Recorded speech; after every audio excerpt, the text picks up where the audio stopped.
Okay, today's lesson is 7-2, which is properties of exponential functions. And we are going to explore the properties of these functions and talk about functions that have a base of e. So we're going to talk about that. All right, if my pen will work.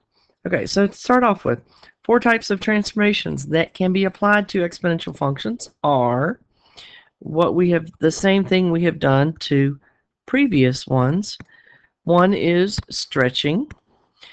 One is compressing, and we can do both of those horizontally or vertically. We can translate them, so translating horizontally or vertically. And last but not least, we have reflected them, or they can be reflections, reflecting them across the x or y axis.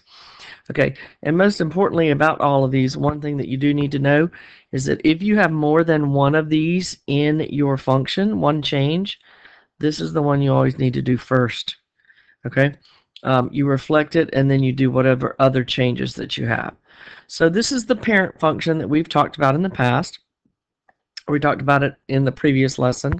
Okay, we have the a is what's multiplied, and that is our stretch or compression. And if it's right here, that is outside of the parentheses, because when we're dealing with the exponential function, inside means it's inside and up there with the x, as you'll see right here. Okay, so if we combine all those transformations together, okay, you'll see y equals a times b to the x minus h plus k. All right, h is always with x. We've talked about that. That's moving it left and right. K is always the vertical movement, up and down, okay?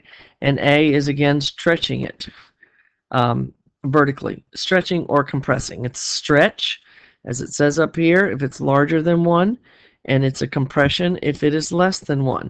And notice that these are absolute values because the number is what tells you the stretch or compression. Whether it's positive or negative is going to tell you whether or not there's a reflection. All right, so each dashed figure is a transformation of each solid figure. Label the transformation as a vertical stretch, a compression, reflection, or translation. So when you look at that first one, what does it look like is happening? I mean, yes, the things move, but it's not the same. What do you want to call it? I mean, you could do, actually, it could be either one. So this one, we're going to go with, it could be a stretch, or it could be a translation. It's pretty vague, but somehow it's clearly not a reflection.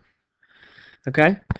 The next one we have, that one is, hopefully y'all can tell, is a reflection. It has been reflected over the x-axis.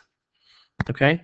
When we get to this next one, okay, it could be considered a vertical compression, or it could be a translation, but a horizontal stretch, which we don't really talk that much about. So we're going to say that this is a compression,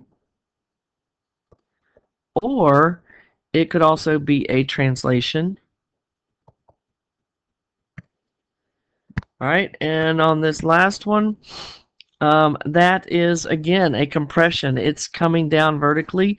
It's smashing it, so we call that a compression.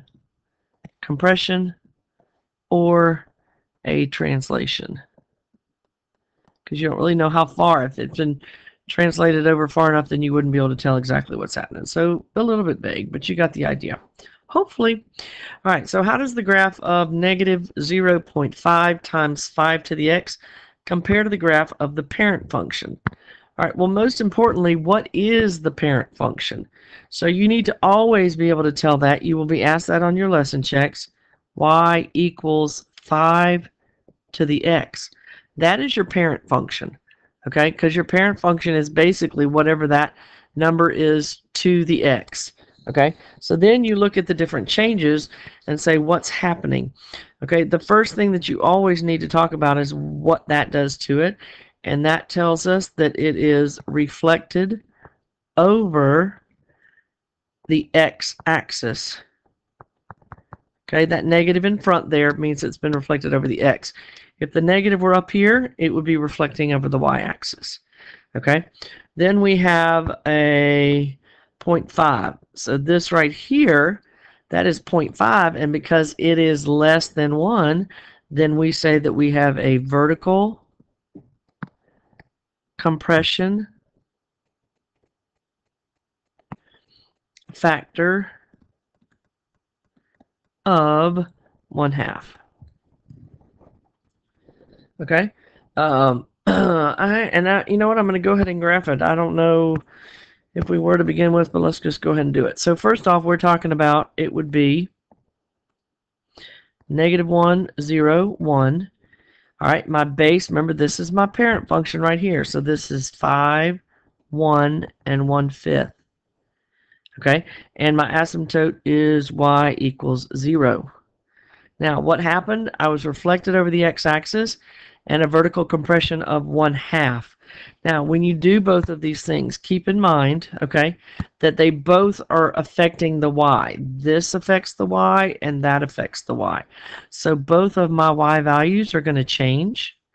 And when you have more than one that happens, you have to consider your order of operations. But I mean, these are both multiplying. So you can think of it as I'm going to multiply all of these numbers by -1/2. And you want to put parentheses so you know it's multiplying. So this doesn't change. My asymptote, 0 times -1/2, still 0. All right, 1/5 times -1/2 is -1/10. 1 times -1/2 is -1/2. And 5 times -1/2 is -5/2. Okay, it's an estimate, it's a sketch. Okay, I will tell you that I always start with drawing that asymptote. So here is my asymptote. All right, and then back here, 0, I'm at -1/2. So I'm going to make my 1 pretty big here, and my 2, so I can estimate. 0 is at -1/2, and we'll go and make the same kind of scale here. At -1, I'm at -1/10, and at +1, I'm at -5/2, which is 2.5.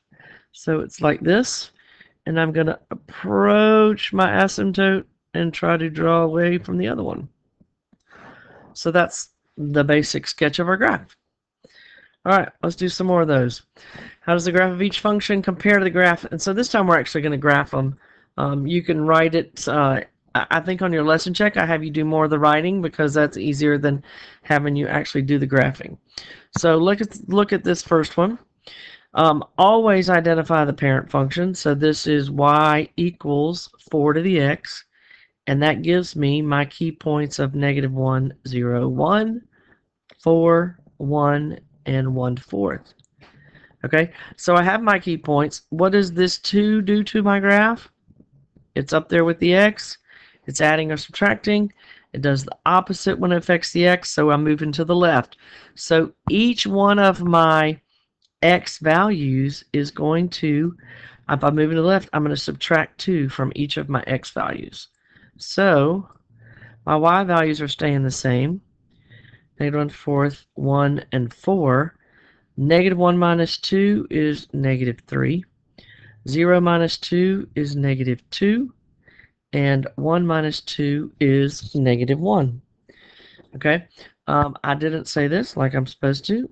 Asymptote y equals 0. What is my new asymptote? Okay, that is affecting the x value. So does it affect this? Not at all. So it's still y equals 0. Okay, so you got to think about what's changing. That's changing the x values. My asymptote is the y.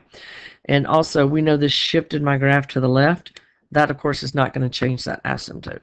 So I'm going to draw my asymptote like I always like to start.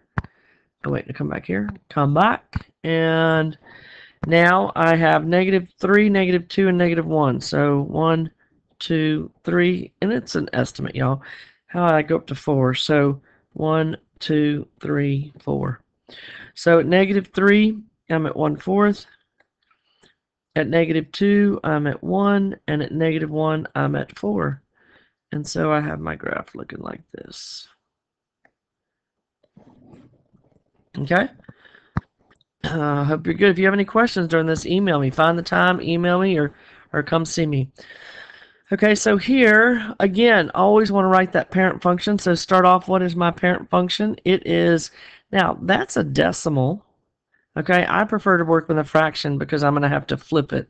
So 0.25, I hope you know that is y equals 1/4 to the x. That was a weird looking x. But anyway, let's go here and see if I can get it like this. So I got -1, 0, 1, asymptote y equals 0. And then I have 1/4, 1, and 4. So those are my key points to start with, and I'm going to talk about what each of these changes are. This affects my y value, and that affects my y value. So, as I mentioned to you earlier, I have two things affecting my y value, and which one do I want to do first? This is multiplying, and this is adding. So you got to make sure to do that in the order of operations. So when I do this, I'm going to multiply each value by 5, and then I'm going to add 5 to each value. So this is what we're going to get. We're going to have, I'm not doing anything to the x's, so they stay the same, -1, 0, and 1. And now I'm multiplying. 4 times 5 is 20, plus 5 is 25. 1 times 5 is 5, plus 5 is 10. And 5/4 plus 5 is actually 6 1/4. Okay? And these are affecting my y value, so what's going to happen to my asymptote? 0 times 5 is 5, plus 5 is 5. So now I actually have a new asymptote of 5. And if I'm going up to 25, I'm going to go 5, 10, 15, 20, 25. So these are by 5s. Okay, and these, y'all, your scales don't have to be the same. So this can still be by 1s when this one is by 5s. Okay, so I'm going to draw my asymptote, which we just said was at 5. So that's here. And now I'm going to go back and plot my points. So at -1, I have 25, which we figured out was up here. At 0, I have 10. And at 1, I have 6 1/4. So again, just a little bit above, kind of what we've been doing. And it's hard to draw on this thing, y'all. Okay, so there's our graph. Okay, good to go. Turn your paper over. Now, the next thing we have to talk about is something that's a little bit new to y'all, and it has to do with this expression. The graph of this equation right here, which is actually in red, right there, okay, has an asymptote right here, and that asymptote happens to be really, really important in math, okay? The asymptote is y equals e.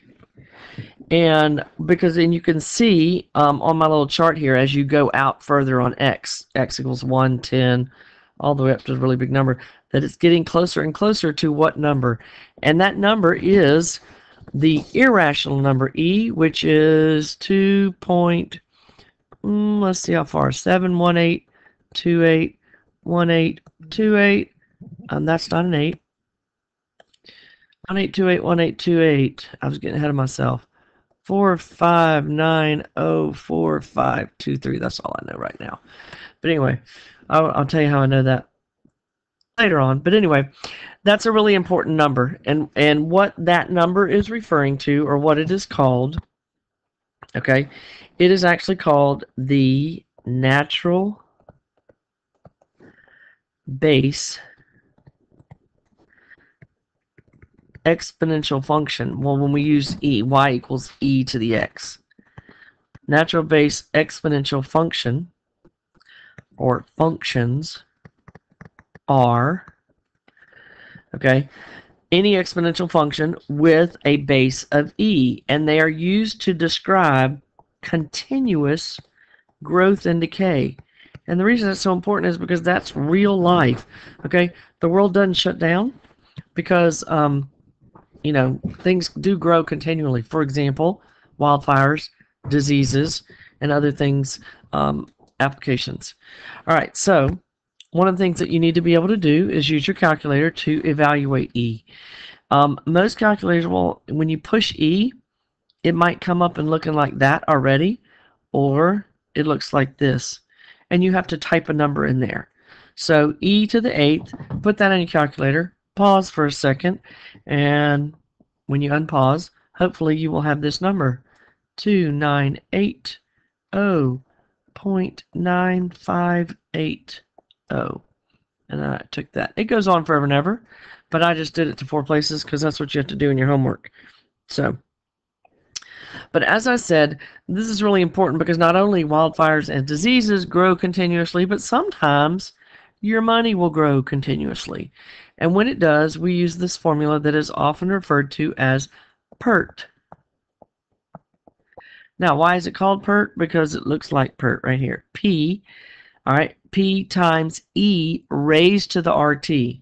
So just like we have had before, y'all, R must be a decimal. Okay.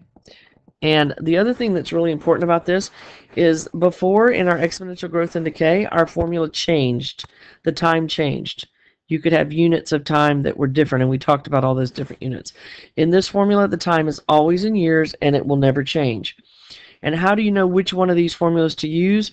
Is you're looking for this key word in the problem. Okay? So when we read this, suppose you won a contest at the start of the 9th grade that deposited $3,000 in an account that pays 5% annual interest compounded continuously. You start college 4 years later and spend 4 years in college. How much will be the account after 4 years of college? So we have our formula. A equals P E to the RT. Okay, that's the amount that you have after a certain amount of time. P is your principal, just like we talked about earlier. Or actually, it was little a before. So it's P now, because that's how much money you start with.